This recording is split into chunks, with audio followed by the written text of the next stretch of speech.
Bismillahirrahmanirrahim. Assalamualaikum warahmatullahi wabarakatuh. Apa kabar anak ibu yang soleh soleha semua pada pagi hari ini? Alhamdulillah, ibu harapkan kalian semua dalam keadaan sehat walafiat dan selalu dalam lindungan Allah Subhanahu wa Ta'ala. Tetap semangat belajar di rumah, tetap jaga kesehatan, dan menerapkan 5M. Nah, pada pagi hari ini, Ibu akan memberikan pelajaran Bahasa Indonesia, tema 1, subtema 3. Minggu yang lalu kita sudah mempelajari tentang pertumbuhan dan perkembangan manusia. Nah, pada pelajaran hari ini, kita akan mempelajari tentang pertumbuhan dan perkembangan hewan. Ya. Pembelajaran pertama, kalian bisa lihat di halaman 83. Pertumbuhan hewan. Siapa di antara kalian yang memiliki hewan peliharaan seperti ayam, kucing, atau ikan? Ya. Pastinya di antara kalian ada yang memelihara atau ayam, atau ikan, atau kucing, ya. Nah, sekarang kita dapat mengamati pertumbuhan dan perkembangannya. Nah, Ibu akan menjelaskan satu persatu hewan yang berkembang biaknya secara bertelur atau melahirkan, ya. Nah, di sini di halaman 83 di buku kalian tuh ada gambar ayam, ya. Ayam memiliki 2 kaki. Hewan ini bernafas dengan paru-paru. Bagian luar tubuhnya ditutupi oleh bulu. Ayam berkembang biak dengan cara bertelur. Tahapan pertumbuhan ayam dimulai dari telur menetas menjadi anak ayam, kemudian tumbuh dan berkembang menjadi ayam dewasa.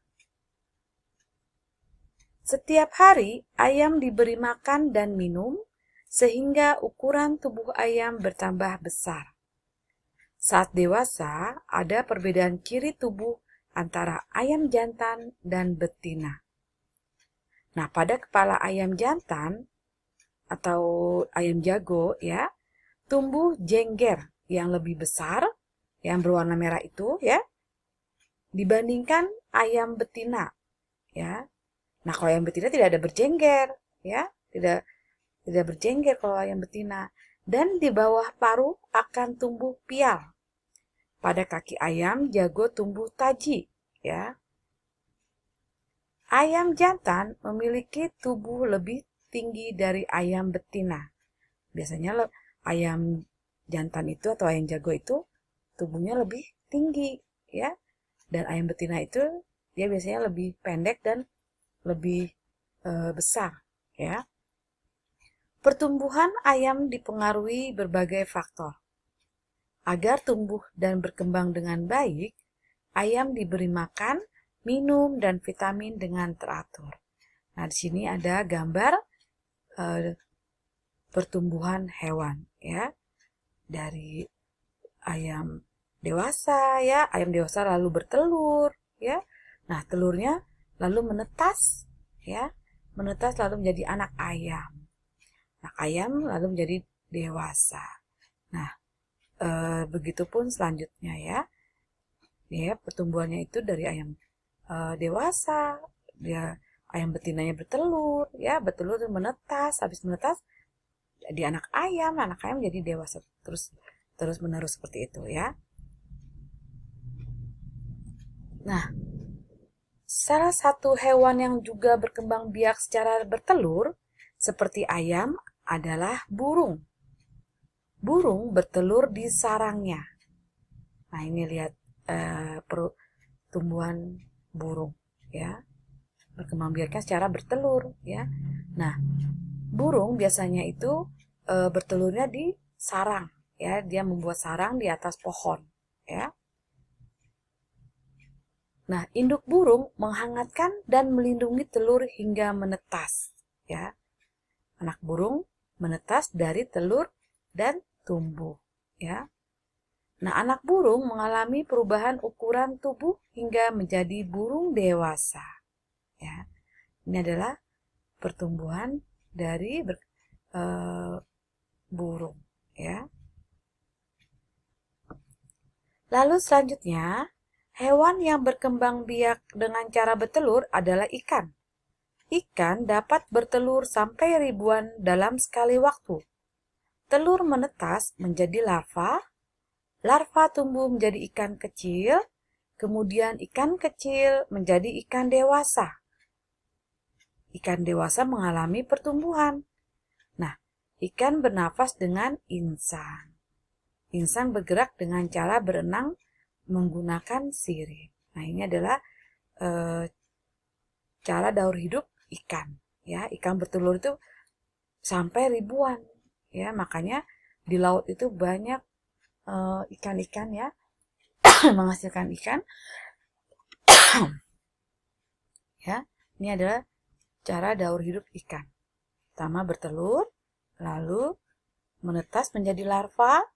Ya, larva tumbuh menjadi ikan-ikan kecil, kemudian menjadi ikan dewasa. Maaf ya Ibu, lagi batuk. Nah, selanjutnya pembelajaran keempat ya. Pembelajaran keempat, kalian dapat buka di halaman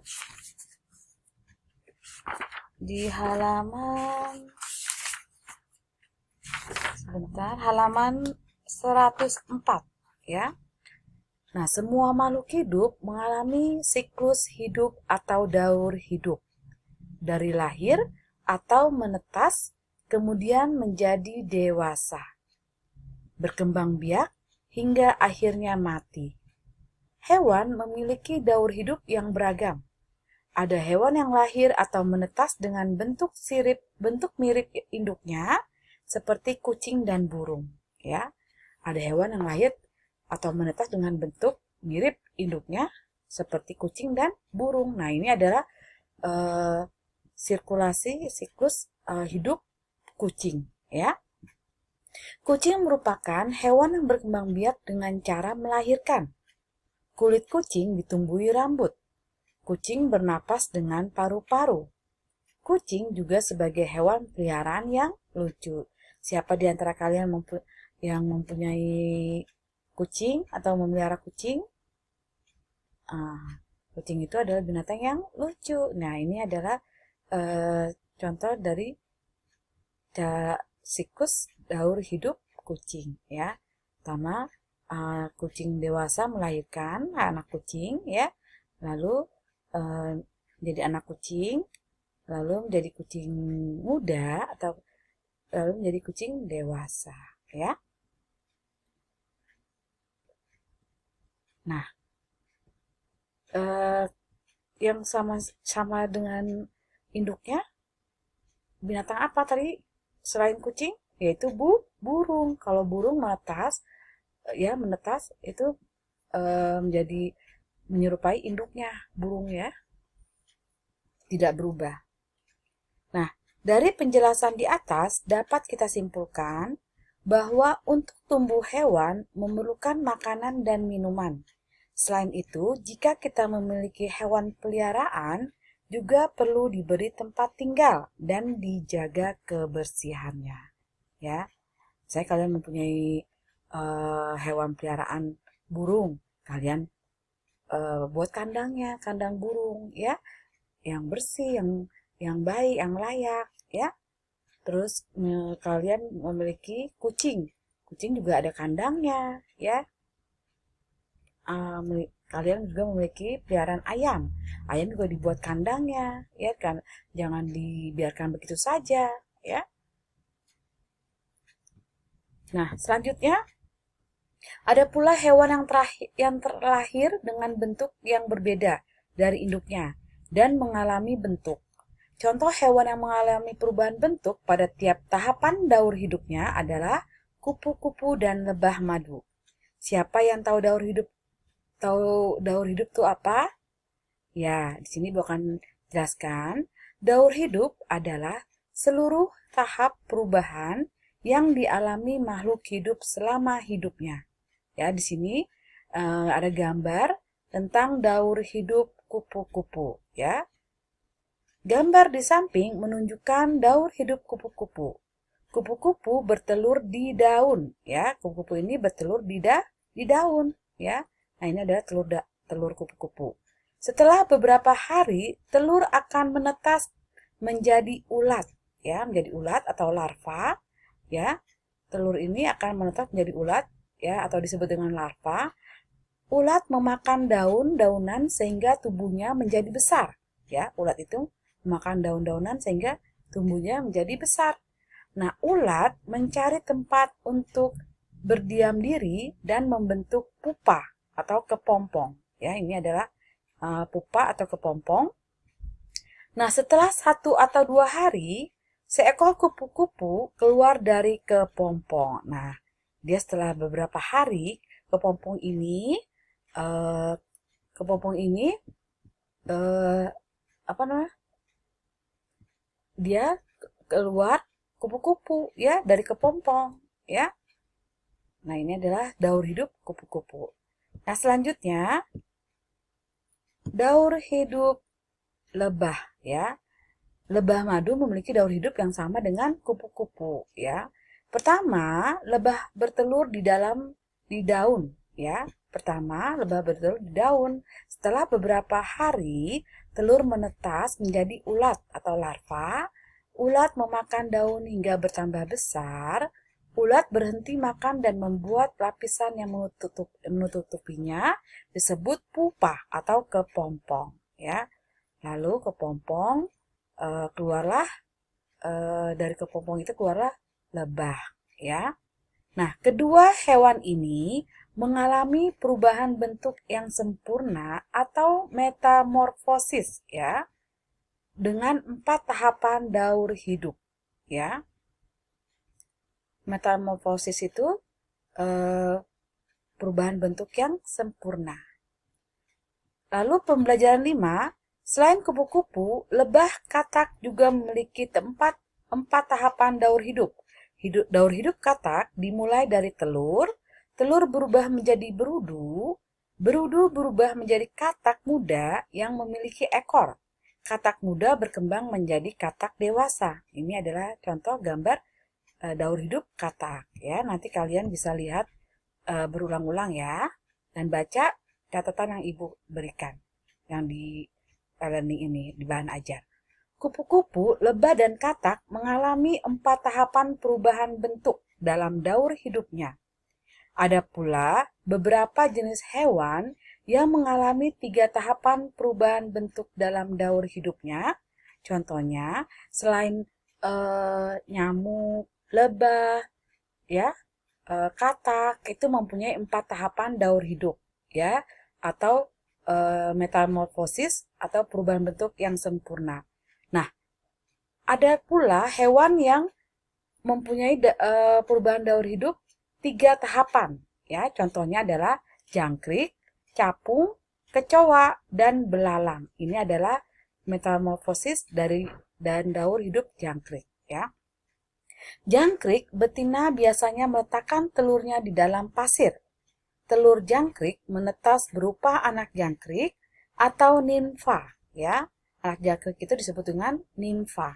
Pada fase nimfa belum terdapat sayap dan terjadi pergantian kulit sebanyak 6-8 kali.